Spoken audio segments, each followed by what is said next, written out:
Hello, I'm Cass Dowding, and this is the Sentimental Gardener, a gardening podcast that's not your typical gardening podcast.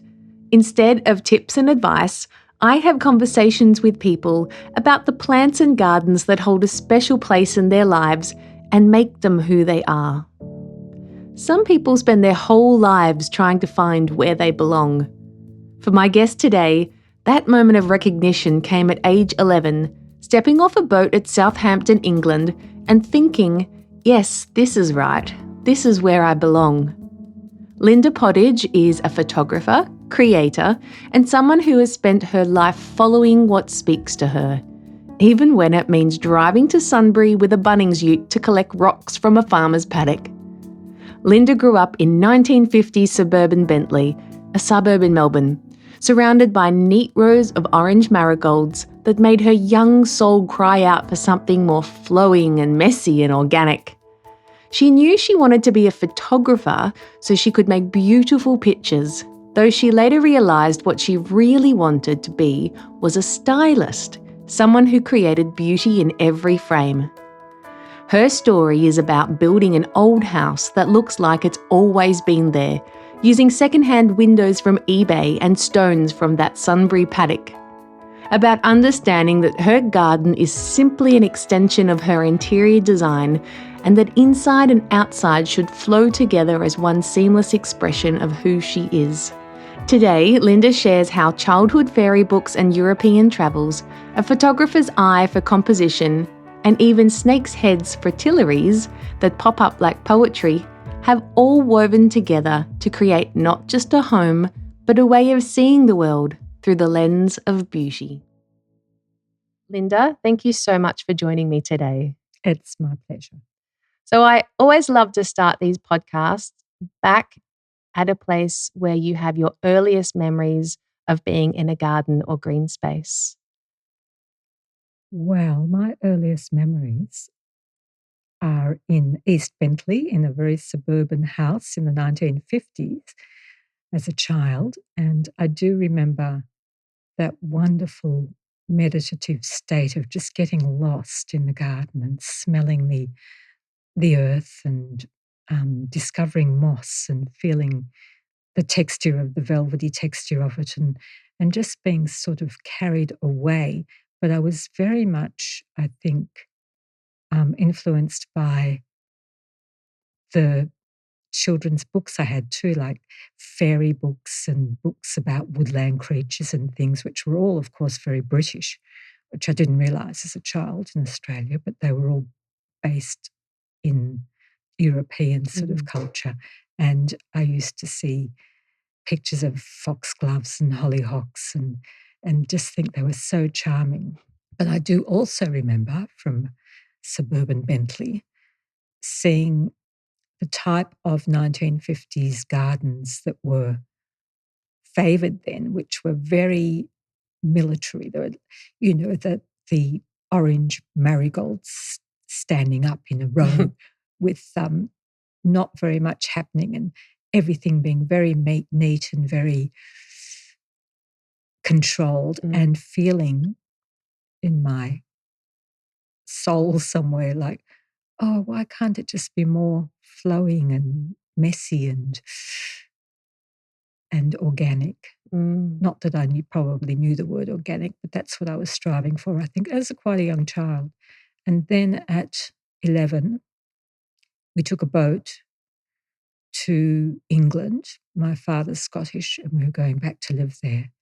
And I remember when we arrived at Southampton and then we went up to London thinking, yes, this environment is right. This is where I belong.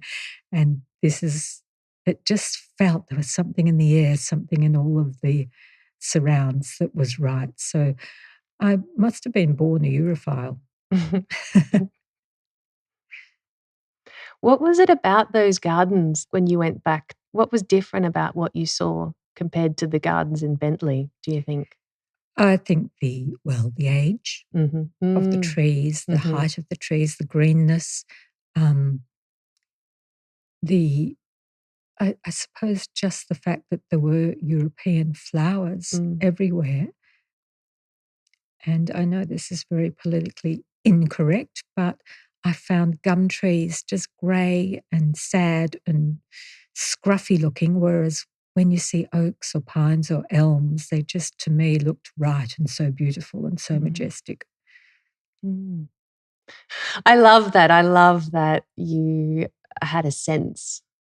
It was almost like the gardens or your space was talking to you somewhere deep inside of you. Yes, yes. It was definitely something that I didn't have to think about it. Just like as a child, it was like I felt I'd come home. Were your parents gardeners? Like, did they maintain the garden at home or? Yes, but in that very, as I said, 1950s way, my father grew up in a Glasgow tenement. So he wasn't a gardener, but he liked everything to be very neat and tidy. He was excellent at mowing lawns and doing the edging. And as I said, my mother would, buy a punnet of marigolds and then spread them out right along the driveway and have not a weed in sight in between. And yeah, they were. And my mum taught me a lot about gardening. I wonder if there's something that comes through the DNA. That's what I wonder too. That's all. The only way I can explain it. We're actually Irish Scots. My grandfather was Irish. My grandmother was Scottish. Okay. And my dad used to talk all the time about going back to Ireland, which was where he would, be able to, in a village, and he would be able to go out into nature then. And yes, he talked a lot about that because in Scotland, in Glasgow, of course, there was a lot of concrete and not much else. It's very industrial, isn't it? It was there. Yeah. He was on the banks of the Clyde. His father worked in a chemical factory on the Clyde, so it was industrial, yes. Well, when did you come back to Australia? How old were you? We only stayed there for a short time because my father we were going there to live, to settle there forever. He's had enough of Australia. We're going back to where there's a culture and, et cetera, et cetera.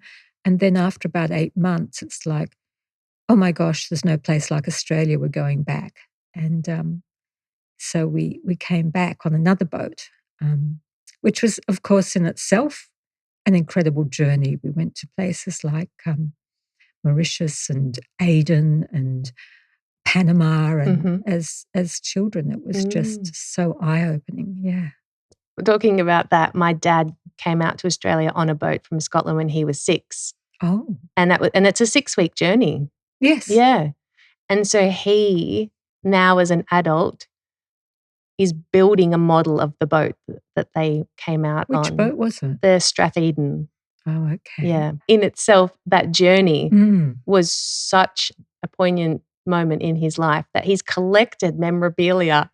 Even at 6, that's amazing. 6. I was 11, which, well, I think 10 when I left and 11 when I came back. So that was an age where I was very impressionable.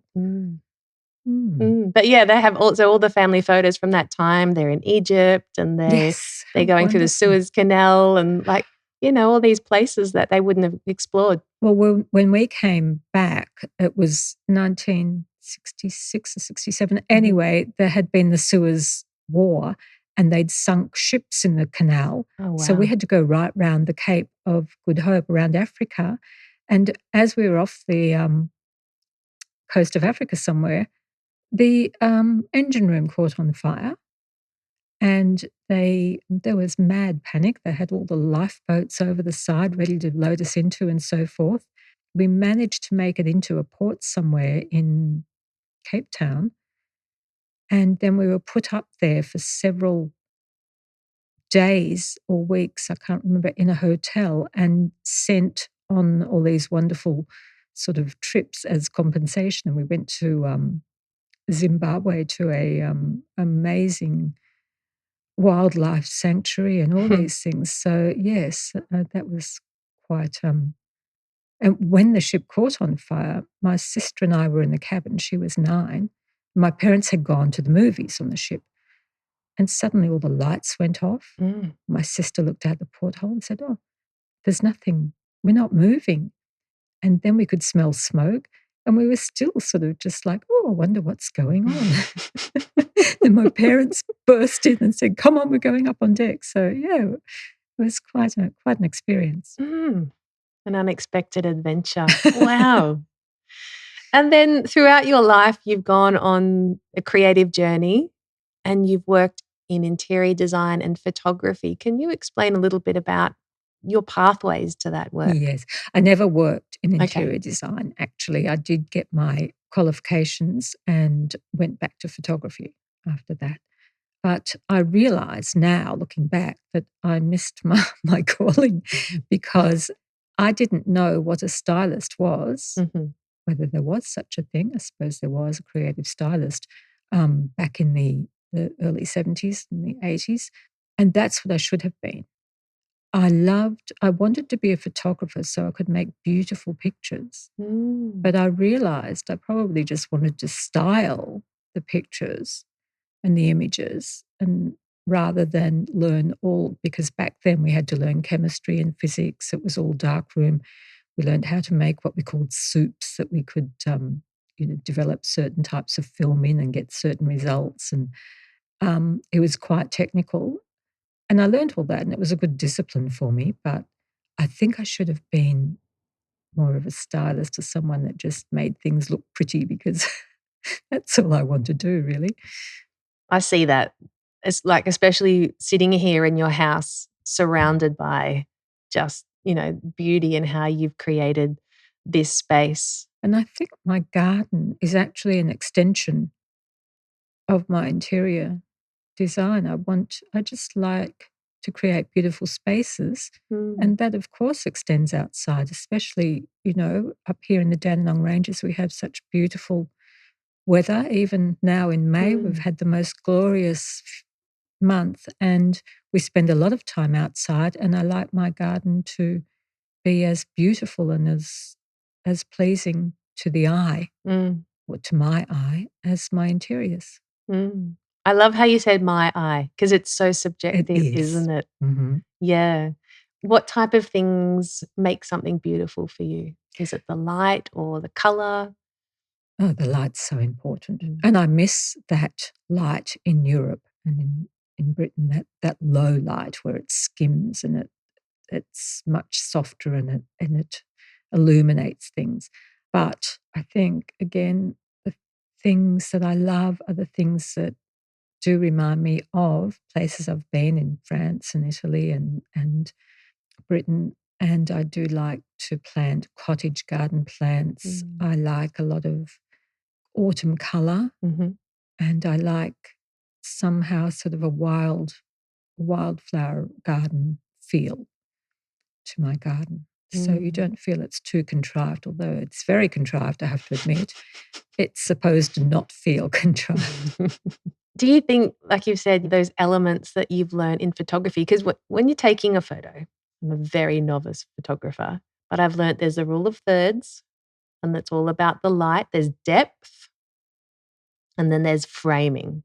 Do you see that outworking in your gardening? Well done. They are excellent, excellent compositional points. Yes, absolutely. And I think as a photographer of, a long time, being an old lady, I do that subconsciously or unconsciously. Yes, when you look out any window in my house, you will see there's framing, there's depth, there's all those things are very important.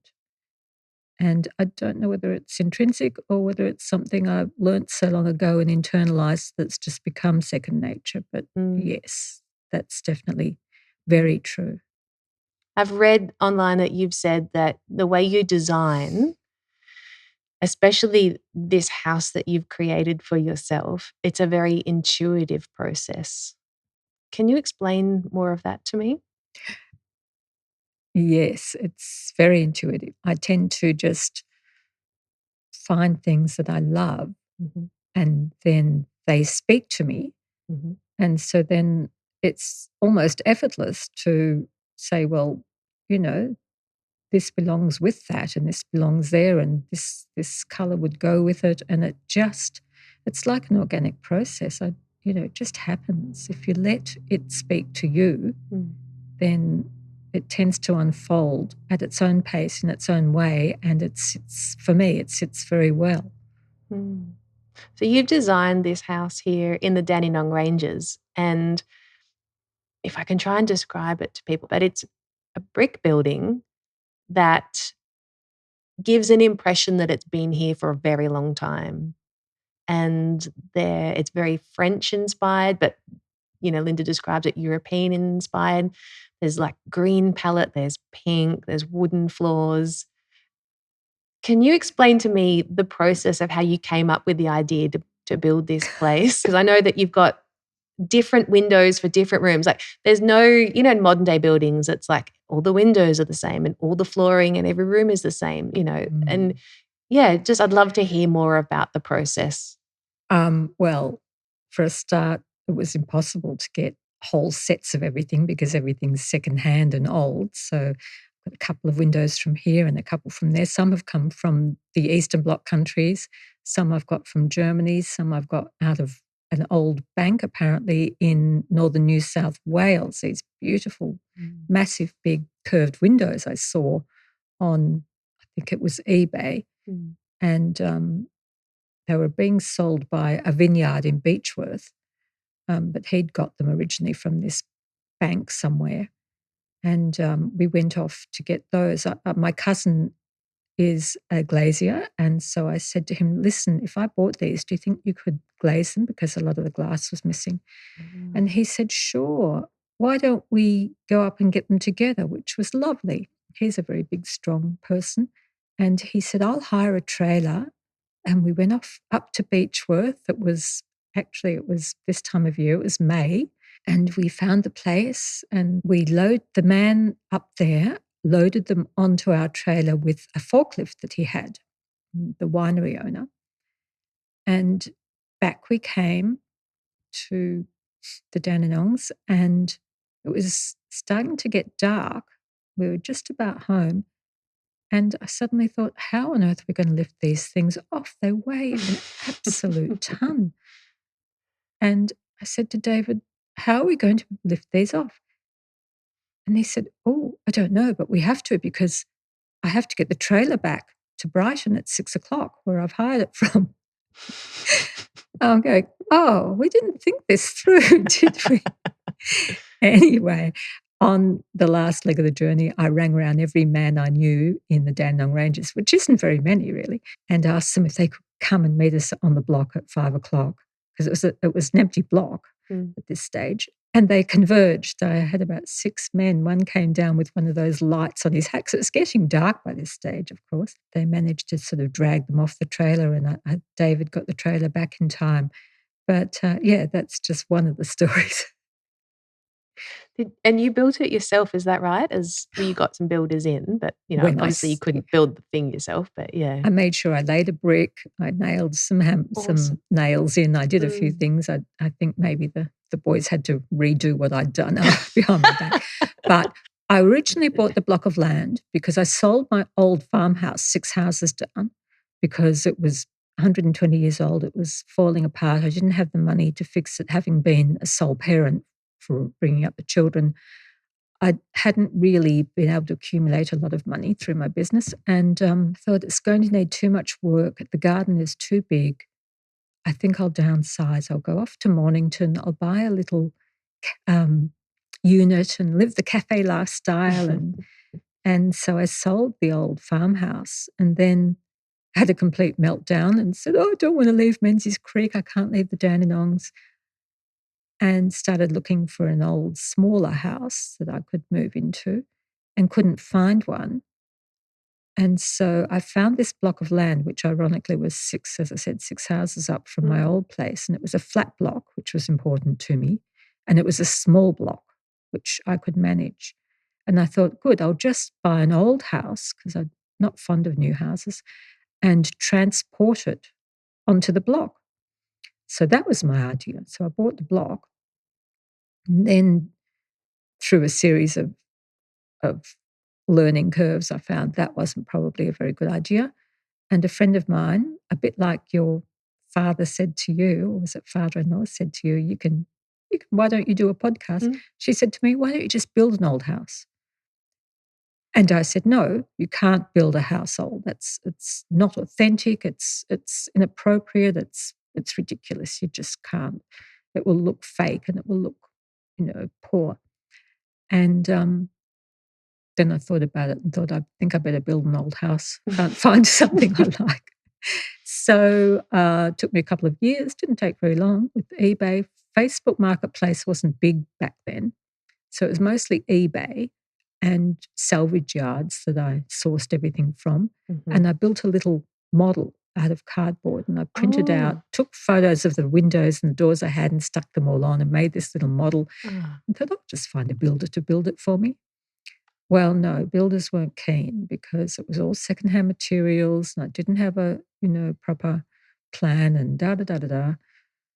So I thought, right, I'll become an owner builder. Mm-hmm. So I did that. I went through the little course, became an owner builder. I don't know what they were thinking letting me do that, but they did. And then found an amazing, amazing tradesman and a concreter and a sparky and a plumber, and they all worked together really well. And it was probably the most exciting and fulfilling time of my life, those year and a half, 2 years when we were actually building.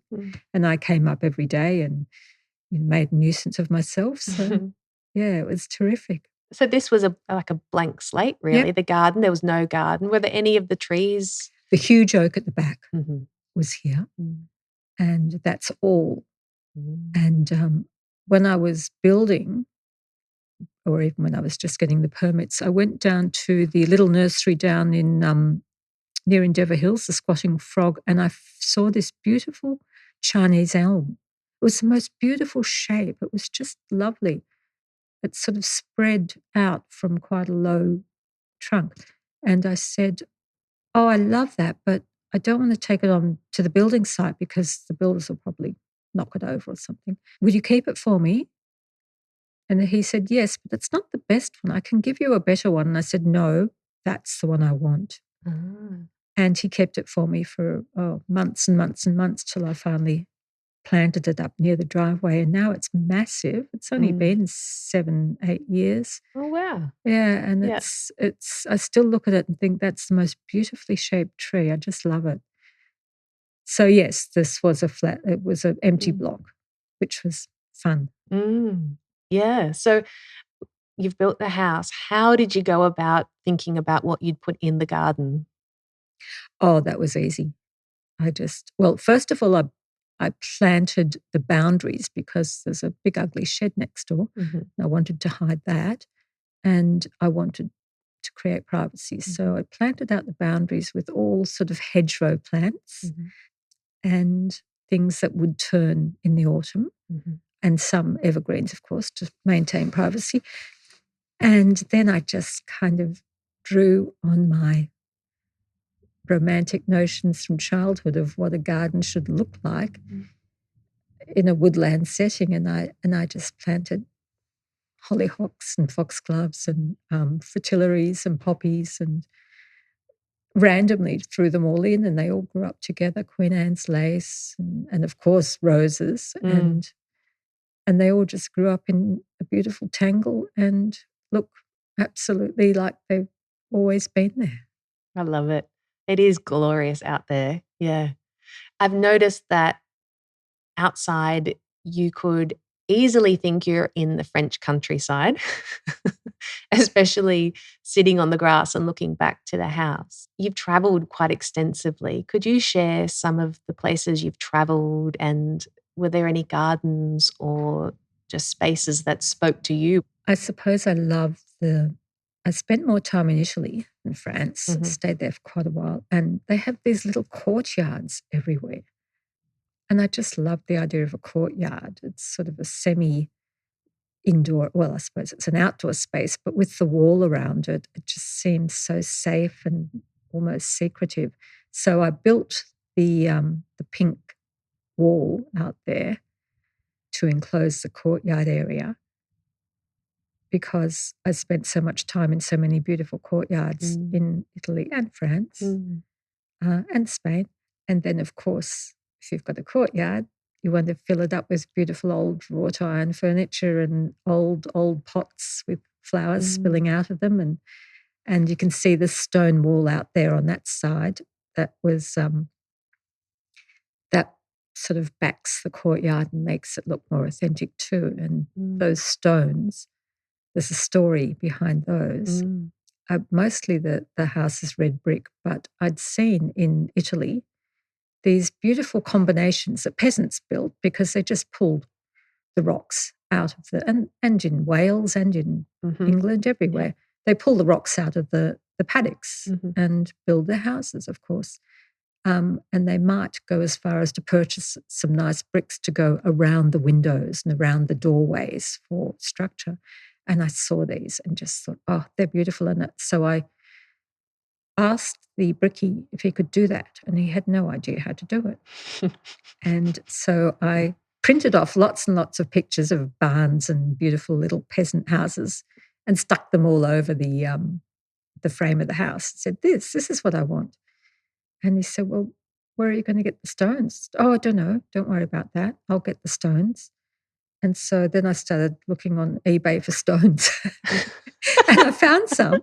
I found Really? Yes, a great big pile of quite large rocky stones in a farmer's paddock in Sunbury that he wanted to get rid of. And so I rang him up and said, can I have your rocks? He said, yeah, take as many as you want. So I bought a bottle of wine and got the Bunnings ute and drove from the Dandenong Ranges down to Sunbury and started loading up the ute with rocks, don't tell Bunnings, and brought them back and said to the builder, here you go, look, or to the brickie, you can use these. He said, well, they won't go very far. So I rang up because there was this massive pile, I hadn't made a dent in it. I rang up the farmer again and said, can I have some more rocks? He said, yeah, sure, come and get as many as you want. So this time I wrote my son in and we got a trailer and we went down again and filled the trailer up and came back. And then they started to put the rocks on the wall. And I'm going, no, not like that. It's too neat. And there needs to be more mortar. You don't want a lot of rock showing. You want a lot of mortar.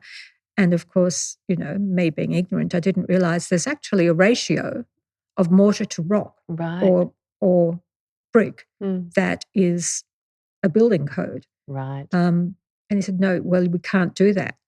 And I said, well, what you do is you push the rocks back a little bit. So there's only a little bit poking out. So they actually are quite connected and there's not a lot of mortar. But then we're going to fill up all the gaps with mortar so it just looks like there's more mortar. So it was sort of, an organic process.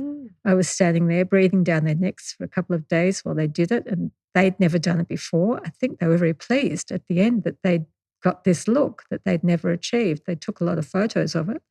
So, yeah, things like that happened all the time. Quite a serendipitous process, the whole building of the house. I love that there's a different view. It's almost like a different scenery when you look out of each window. And it reminds me, like I can see how that you're a photographer. It's almost like you go, oh, of course you're a photographer because each one is like a scene. Do you have a special spot that or a special window that is just your favorite to look out of? Have you seen my bedroom window? Oh, yes. The light. It's just beautiful. It faces west, but there is sort of a hedge not far from it which filters it a bit. And then there's all that beautiful hanging, drooping down red grapevine that just frames it. And it's got the double arches. And every time I walk into my bedroom, I just go, oh, I love this house. Oh, that's it must be such a good feeling. It is. Just to be able to create that. Oh. You've also mentioned in the past that I can't say the name. Is it fritillaries? Fritillaries, thank you. And you've got snakehead ones. Snake's head fritillaries. Yeah. They are just so magical. You've said that they surprise you. What do you mean by that? Well, for one, the pattern on them looks so geometric. I can't believe that it is a sort of something you'd find in nature where it looks almost like it's woven. And also, I've planted them under that beautiful Chinese elm and then under a few other trees. And you forget about them, of course. And then being bulbs, they just pop up year after year. And you're sort of walking around and then you see this, and they're quite unobtrusive because they're dark purple and cream and quite low to the ground. And then you come upon them and it's like poetry. I love that. Yeah. I think this was the first place I'd ever seen them in real life. So when I think of coming here, I think of I can't say the word again. Fritillaries. The fritillaries. Fritillaries, like capillaries, but with an F at the start. Do you have any other sentimental plants in your garden that you can think of?